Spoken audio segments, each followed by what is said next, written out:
Hello mga ka-DIY, share ko lamang po sa inyo kung paano buhatin o bitbitin ang ganitong mga galon.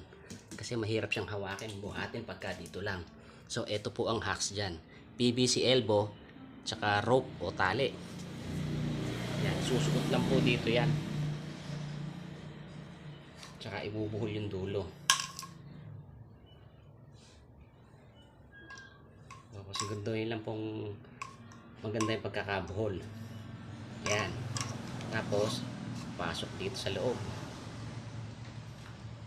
Yan.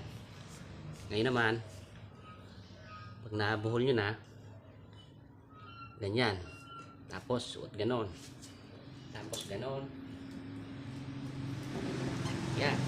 Pwede na siyang buhatin. Higpit na yan.